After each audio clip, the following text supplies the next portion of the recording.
There was no sound, no lights, no warning. One moment, Earth's sky was clear. The next, it was there. A massive ship, black and jagged, hanging in orbit like a scar. It blocked out the stars. Satellites went dead. Birds dropped from the sky. Then came the message, simple, calm, in every known language. We come in peace. We are harmless. World leaders cheered. Scientists were thrilled, but not Dr. Lena Kessler. Watching the signal's strange patterns, she whispered, "This isn't a greeting, it's a test." 3 days after arrival, the UN dispatched the first contact team, a hand-picked group of diplomats, scientists, and soldiers. They were taken aboard the ship. Live feeds showed tall corridors of shimmering black metal. The atmosphere inside was breathable, but unnaturally cold. Alien figures emerged. Tall, slender beings with smooth gray skin and featureless faces. They moved without sound. They never blinked. They smiled too often. "We only observe," they said. "We want to learn from you." Earth's government signed a treaty within 48 hours. But Lena watched the footage again and again. Her AI-enhanced system picked up the tiniest detail. One of the aliens' smiles didn't match the rest. It flickered like a mask. 1 week later, the aliens offered humanity gifts. Tiny implants, biological upgrades, they said, to enhance your minds. Volunteers lined up. The first 1,000 received them live on global broadcast. At first, the results were miraculous. Faster cognition, photographic memory, even telepathic glimpses. Then the dreams began. Volunteers reported seeing a black sun, a whispering voice calling from beneath the earth, a voice not human, not kind. Lena's lab assistant, Cole, got the implant. He didn't sleep for 3 nights. On the 4th, he screamed until his vocal cords tore.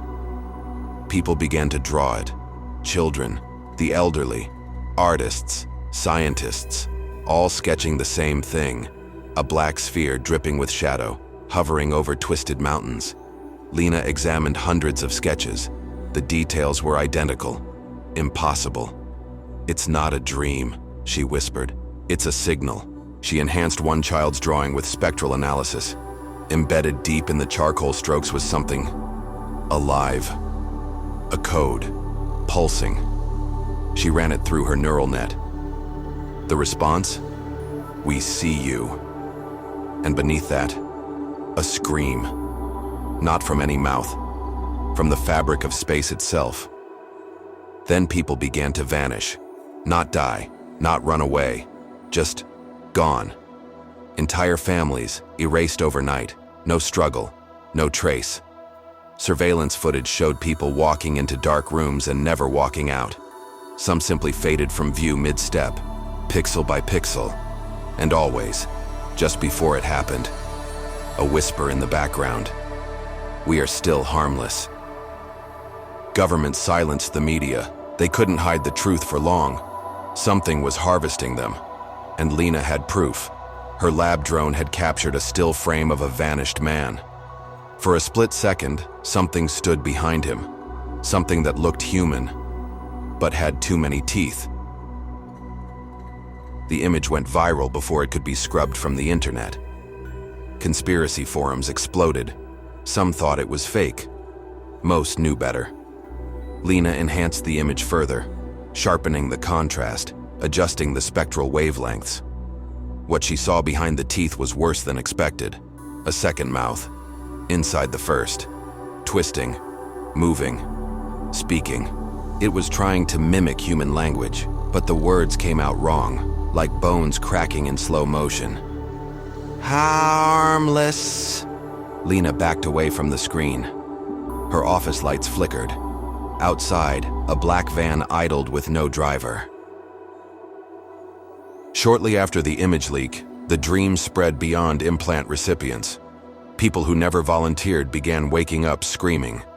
The black sun was in their minds now. Lena discovered the implants had become transmitters, and the ship, still silent in orbit, was broadcasting something across the planet in low-frequency bursts. It wasn't communication. It was infection. Sleep-deprived riots broke out in Brazil, South Korea, and parts of Europe. People clawed at their skin, claiming something was underneath. And all the while, the aliens just watched, smiling. Lena traced the signal origin, not to the ship, but underground. In Antarctica, an abandoned outpost had reactivated. Old radar systems were online. Something was transmitting from beneath the ice. She joined a covert UN expedition to investigate. The team descended into a forgotten research facility buried kilometers deep. There, they found ancient carvings. Not human. Circular patterns filled with razor-sharp runes. And blood, fresh blood, on the walls. One soldier approached a carved stone. He touched it. He froze. Then he turned and began whispering. Not in any known language, but every syllable sounded like a scream reversed. They stopped pretending. In major cities, the alien ambassadors began to glitch. Their skin flickered. Their faces twitched. In one live conference, a delegate's entire disguise fell away. The thing underneath was not built for Earth's light. Its skin bubbled like liquid metal.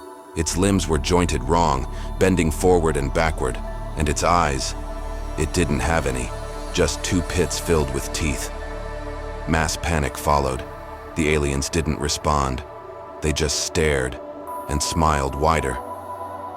Lena leaked everything. The signal, the implants, the dreams, the hidden mouth. She hijacked global broadcasts and showed the world the truth. Governments denied it. They called her a terrorist. But people listened, because by then, many had seen the black sun with their own eyes, even in daylight. And some had begun drawing new symbols, not the sun, something deeper, something beneath it. The word repeated everywhere, unsealing. And in her final broadcast, Lena whispered to the camera, they weren't lying about being harmless, not them. What's coming is worse. The Antarctica team descended farther, below the facility, into ancient rock. They found a cavern that wasn't carved by human hands. Massive pillars of bone spiraled around a pit that pulsed like a heartbeat. Floating above it was a sphere of black liquid, perfectly still. As they approached, the sphere whispered. Each person heard a different voice. Some heard dead loved ones. Others heard their own voice, begging to be let out. Private Madsen reached out to touch it.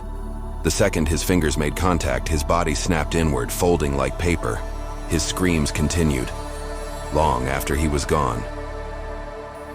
Back on the surface, drone scans of the ice revealed a vast honeycomb structure beneath the continent, kilometers wide. Each cell pulsed with faint heat signatures.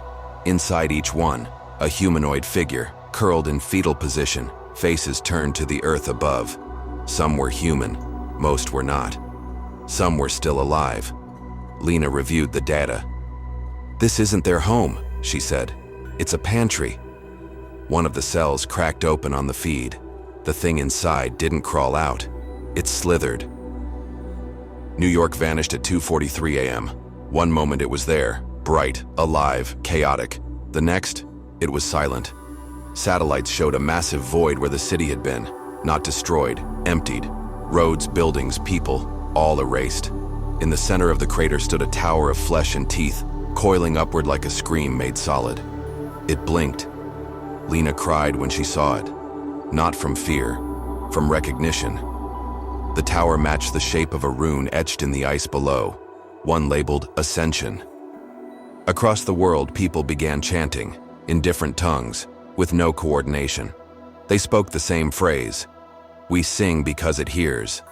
Hospitals filled with patients in a trance-like state. They stood in rows, eyes rolled back, voices harmonized in impossible frequencies.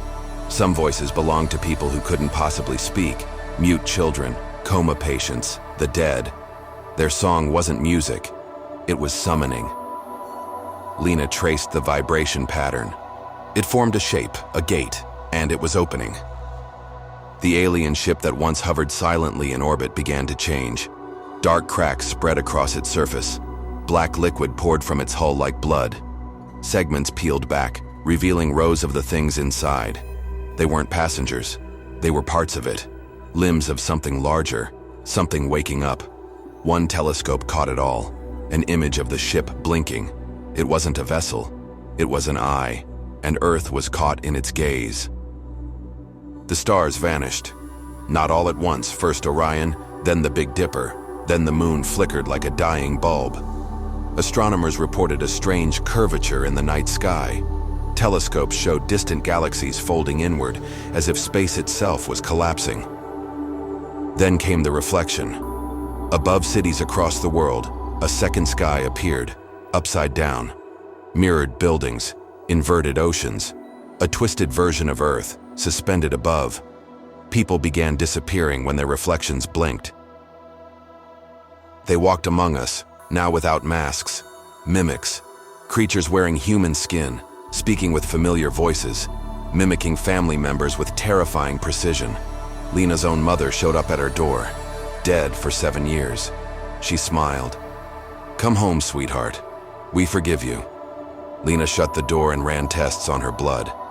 The DNA matched perfectly. Even her memories checked out. But inside the sample was a cell that moved on its own, not reproducing, waiting. Speech broke down, words lost meaning, sentences unraveled mid-air, languages collapsed into primal sounds. Governments tried broadcasting in symbols, but even those began to distort. It wasn't a virus, it was the black sun. It altered cognition, warping how minds processed reality. People forgot how to speak, then how to read, then how to think. Only those with implants retained structure, and even they heard voices bleeding through their thoughts. Lena carved her notes into stone. Paper had started whispering back. Entire cities began to fold inward. Streets looped into themselves. Buildings stretched into the sky, then bent downward into the earth. Residents were trapped in endless loops, reliving the same moments, forever. One drone showed Paris collapsing like a blooming flower in reverse. At its center, a floating sphere spun slowly, chanting in every tongue. "You are welcome." The voice was warm, friendly. Lena screamed when she heard it. It was her voice. The black sun finally rose above the horizon, visible to the naked eye. People stared at it, mesmerized. Some wept, others screamed, but all were still. From beneath cities, tendrils of shadow slithered up through the ground, attaching themselves to humans like puppeteer strings. And then they fed. Not on blood or flesh, but on memory, identity, humanity. People remained alive, but hollow. Empty shells, walking, smiling, greeting neighbors, with dead eyes. Lena recorded them. She labeled the footage, harvested. The black sun finally rose above the horizon, visible to the naked eye. People stared at it, mesmerized. Some wept, others screamed, but all were still. From beneath cities, tendrils of shadow slithered up through the ground, attaching themselves to humans like puppeteer strings. And then they fed, not on blood or flesh, but on memory, identity, humanity. People remained alive, but hollow. Empty shells, walking, smiling, greeting neighbors, with dead eyes. Lena recorded them. She labeled the footage, harvested. Lena found one place where the signal didn't reach, an old military bunker, deep underground. The walls were lined with lead, and the air was thick with stale oxygen.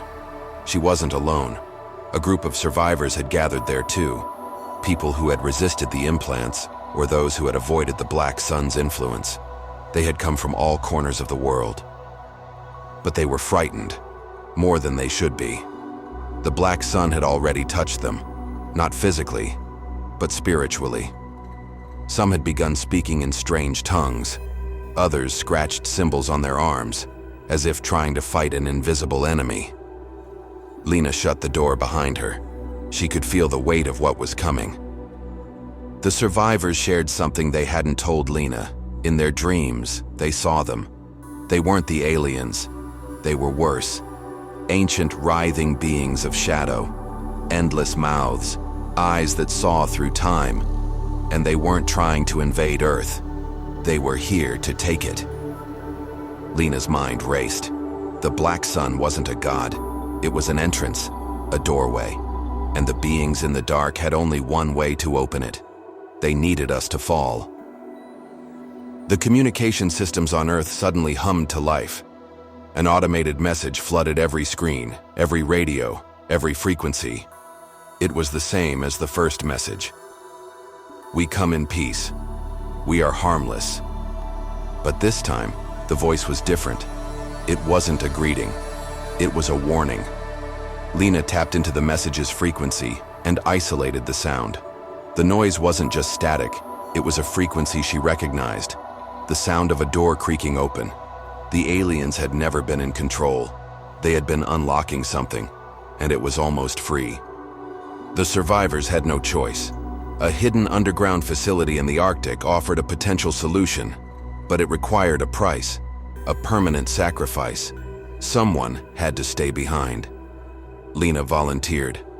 They needed a human anchor to stop the signal, to close the breach that had been opened. The price of closing the gateway was simple. They had to offer something from this world, a soul. The choice was clear. She would stay. The ritual was ancient, alien in nature, and terrifying. Lena stood at the heart of the facility, her arms raised as she recited the words that would lock the door to the abyss. The black sun hovered above her, pulsing in response. The world trembled, mountains cracked, oceans churned. She felt the weight of all the souls reaching through, trying to escape, but her voice did not falter. "I am the key," she whispered, and then the black sun vanished. The world was silent. For the first time in what felt like forever, the black sun no longer loomed in the sky. The strange distortions stopped. People blinked and looked around, unsure of how much time had passed. Lena was gone, but the survivors of the bunker returned to the surface. The air felt different, clearer. It was as if the world had shed a skin, but the scars remained. The mirrored sky was gone, but it left behind something worse, echoes of what had been. Buildings that folded in on themselves, people walking, but not quite there. Something was wrong. Lena's signal, the one she'd used to close the breach, had worked, but at a cost. The fabric of reality had weakened. In cities around the world, the earth itself began to bleed, not with blood, but with black, oily tendrils that writhed beneath the soil. Something was growing deep inside. Lena had stopped the invasion, but she had unwittingly unlocked something older, something beneath the Earth's crust, buried long before humanity walked the planet. And now, it was stirring. In the distance, deep within the horizon, the first watchers appeared. They were not the aliens, not the ones who had posed as friendly ambassadors. These beings were taller, darker, their bodies made of the same shifting shadows that had been glimpsed in dreams. The watchers did not speak.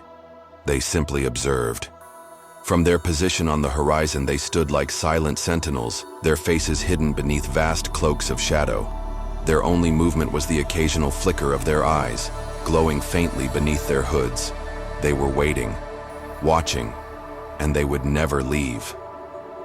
The survivors who had remained in the bunker were now struggling with something worse than the invasion itself. Memory. No one could remember the same past. Faces changed.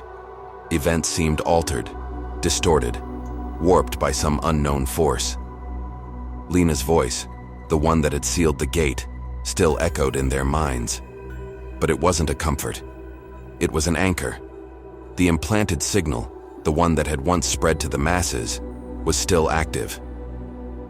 Now it was rewriting memories. Lena hadn't just stopped the invasion, she had become the gate. Lena had succeeded. The invasion had been halted, but Earth was not the same. The ancient beings beneath the surface were still there, pulsing with a growing hunger. They were not yet awake, but their influence was spreading, slowly, subtly. The watchers had not moved, not yet, but their gaze grew sharper. And the signal from the depths? It had changed. It was no longer a message of peace. It had become a cry, an invitation. The gate was closing, but not for long. The whispers grew louder. At first, it was only a hum, a faint vibration beneath the earth, undetectable by most. But as the days passed, it became impossible to ignore. It wasn't a distant rumble. It was alive. Deep below, something began to stir. Ancient beings, not aliens, but something older, pushed against the walls of their prison. They had been waiting, and now, the time had come. Lena's actions had only slowed the inevitable. She had closed one gate, but the other was always there, deep beneath the crust. The Watchers knew this. They had been waiting for the right moment. And now, their masters were about to wake.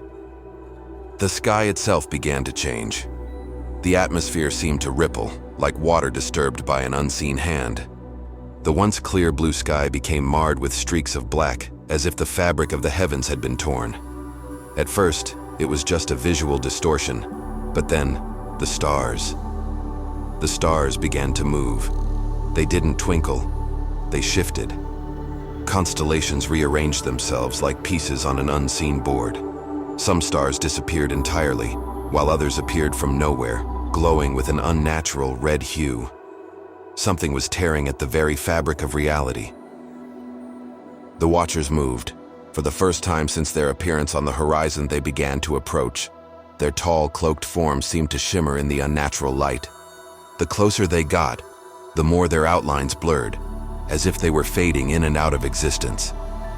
They walked across the land like silent giants, their eyes never leaving the survivors, and behind them, the earth began to crack open more, deep fissures forming across the landscape. The black tendrils that had begun to rise were now extending outward, touching the sky. It was as if the land itself was becoming their extension, alive and hungry. In the heart of the city, a rift opened, twin cracks in the air itself, like giant doors folding inward. Light bent unnaturally around them, casting everything in a red and black haze. People stared at the rift, unable to look away. Some approached it, hypnotized. Others screamed and ran, but the pull was undeniable. A force stronger than gravity, stronger than will itself, drew them in. Those who stepped closer vanished.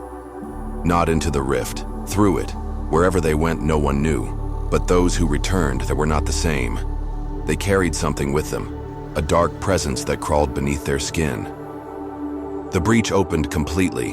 From the rift, something stepped through. It was like a shadow, long and thin, with no clear shape, but it radiated malice. It was a creature that defied logic, its form constantly shifting and changing.